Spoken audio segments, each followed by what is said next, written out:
સુરતના કતારગામ વિસ્તારમાં 8 દિવસ પહેલા અગાઉ 23 વર્ષીય યુવાને ગળેફાંસો ખાઈ આપઘાત કરી લીધો હતો. પોલીસ તપાસમાં યુવાને આ પગલું ઓનલાઈન હની ટ્રેપમાં ફસાયા બાદ ભર્યું હોવાનો ખુલાસો થતાં કતારગામ પોલીસે ગુનો નોંધી રાજસ્થાન અલવરના છત્તીસપુરના 38 વર્ષીય યુવાન અને તેના 17 વર્ષીય ભાણેજને ઝડપી લીધા હતા. મામા તેના ભાણેજને પોતાના ઘરે બેસાડીને કોલ કરાવતો હતો. ભાણેજ ગૂગલ પર નગ્ન વિડીયો શરૂ કરી તેને વિડીયો કોલમાં બતાવી રેકોર્ડિંગ કરતો હતો અને બાદમાં મામા પૈસાની માંગણી કરતો હતો. પોલીસ કમિશનરે કહ્યું કે કતારગામ વિસ્તારમાં રહેતા 23 વર્ષીય યુવાને ગત નેહમીની વહેલી સવારે પોતાના જ ઘરે ગળેફાંસો ખાઈ આપઘાત કરી લીધો હતો. આ બનાવની જાણ થતાં કતારગામ પોલીસે ગુનો નોંધી તપાસ હાથ ધરી હતી. યુવાન ઓનલાઈન અને ટ્રેપ કરતી ગેંગના ચુંગાલમાં ફસાયો હતો. તેમની પૈસાની માંગણી અને ધમકીથી ડરીને તેણે આપઘાત કરી લીધો હતો.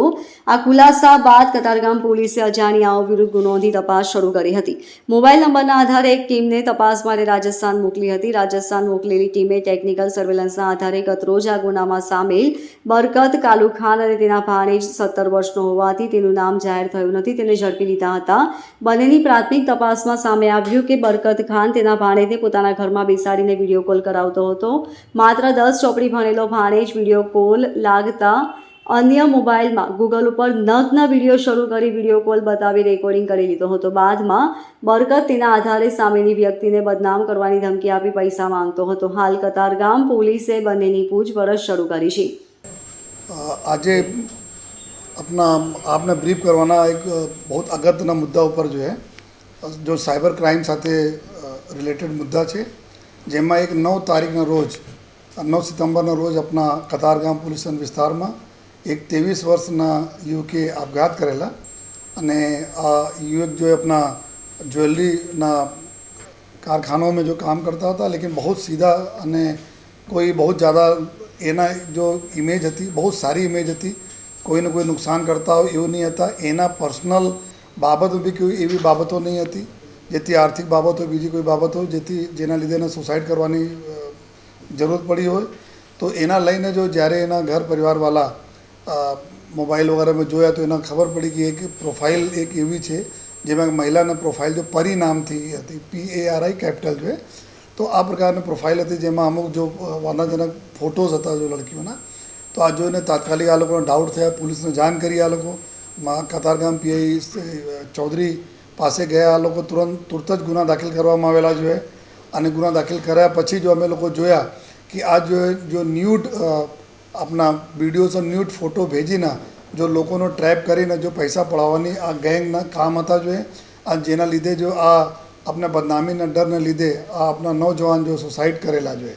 તાત્કાલિક ગુના દાખલ કર્યા પછી જો પોલીસની ટીમ કતારગામ પોલીસની પૂરી ટીમે અને ઝોન 3ના નેતૃત્વમાં કામ કરવાના ચાલુ કર્યા અને આ આરોપીઓ રાજસ્થાનના અલવર જિલ્લાના જો એના લોકેશન હોય આરોપીઓનો તાત્કાલિક જો પોલીસની ટીમ અમારા જો જવાનો ત્યાં પહોંચ્યા જોઈએ અને સખત જો પૂરી મોટરસાઇકલો ઉપર જો આ એરિયા બહુ કન્જેસ્ટેડ અને નામચીન એરિયા બી હતા જો સાયબર ક્રાઇમ માટેના જાણીતા એરિયા છે. તો ત્યાં લગભગ જો એક લાસ્ટ 5 ડેઝ તક જો ત્યાં પહોંચીને ખૂબ જ મહેનત કરી અને પછી આરોપીઓને લોકેટ કર્યા અને લોકેટ કર્યા પછી અમે રાજસ્થાન પોલીસના મદદ લઈને અને ત્યાં અલવર પોલીસ સાથે આવીને પછી આ 2 આરોપીઓને અમે લોકો પકડ્યા. જેમાં જો એક આરોપી જો છે જો એક 17 વર્ષ જેના ઉંમર છે જો આપણા જુનાઇલ આમાં આવે છે. બીજા છે બરકત કાલુ ખાન કરીને જેના ઉંમર 38 વર્ષ છે. આ 2 આરોપીનો ધરપકડ કરવામાં આવી અને 2 આરોપી એવું જો આપણા 15%ના એના કમિશન લઈને સિમ કાર્ડ અને બેંક એકાઉન્ટ જેમાં પૈસા જ બધા ટ્રાન્સફર થાય છે તો આ બધા જો એ ઉપયોગ કરતા હતા. આ 2 આરોપીની બી ધરપકડ કરવાની કાર્યવાહી ચાલુ છે. અને વધુમાં હું આપના માધ્યમથી એવું બતાવવા માગું છું કે આ જો એક એવા કેસ છે જ્યાં એક સમાજમાં બહુ ઘણા બધા લોકોને બહુ દુઃખ જો એ મતલબ ફીલ થયા કે આ પ્રકારના આપણા જો 23 વર્ષના છોકરા અને આ બધા ચીટરો અને સાયબર ક્રિમિનલને લીધે આપણે જાન ગુમાવે તો એના તો છોડવામાં બી નહીં આવે. સાથોસાથ લોકોમાં અમે વારંવાર જો અમે અપીલ કરીએ છીએ કે ન્યૂડ ફોટો અને એના ન્યૂડ ફોટો નહીં હોય તો છોકરા પરંતુ બહુ ઘણી બધી સાઇટો હોય છે જો આપણા જો પોર્ન સાઇટો હોય છે એનાથી લઈને કોઈ પણ ફોટોમાં નાખી દે, કોઈ પણ ફોટોને મોર્ફિંગ કરી દે અને તમારા જો તમારા ફેસ એના ઉપર જો મોર્ફ કરી દે બીજા કરીને કરતા હોય. જેથી आप लोगों ने जो कोई भी संजोग में डरवानी कोई પણ જરૂરત નથી.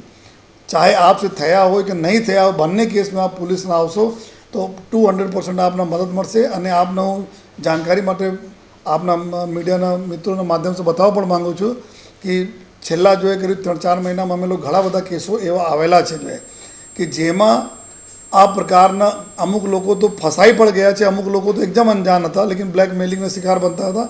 આ જે પોલીસ પાસે આ બધા લોકોને અમે લોકો કાઢી લીધા કેમકે આ જો સાયબર ક્રિમિનલ્સ હોય છે આ જબ તક આ લોકો બારંબાર તમે ધમકાવતા હોય પુલિસ નહીં બતાવશો, પુલિસને જાણ નહીં કરતા ને અમે વાયરલ કરી દઈશ તો આપ એના માટે પોતે આ બીવે છે જો લેકિન આપ આવતા નથી, એના શિકારમાં ફસાઈને અને આપ એના પૈસા આપતા રહો છો. પછી છેલ્લે આ પ્રકારના કે આપનો સમાજમાં આપના પરિવારમાં અમે વિડીયો વાયરલ કરી દઈશ, ફોટો વાયરલ કરી દઈશ, આ અંદર આપને એકલા અંદર આઘાત લાગે અને પછી લોકો જો કમનસીબે લોકો જો સુસાઇડ કરી લેતા હોય છે. તો આપને બિલકુલ ચિંતા કરવાની જરૂરત નથી. આપ આવશો અને આ જો સમગ્ર જો અમારા આરોપીઓને પકડવાની કામગીરી થઈ, અમારા જો જવાનો જો અહીંયા છે અમારા સાથે જો આ લોકો ભેસ પલટા કરીને એટલી મહેનત કરી જો ત્યાં વિસ્તારમાં કે આ વિસ્તાર એવું છે કે અસોલ્ટ વગેરે બી ભૂતકાળોમાં પોલીસ ઉપર થયેલા છે. એના માટે અમે રાજસ્થાન પોલીસને બી આભાર માનીએ છીએ કે આ લોકો અમે ખૂબ મદદ કરી અને અમારી જો પોલીસ આ બધા આરોપીઓને પકડીને લઈ આવી છે. Bureau report LK star news, Surat.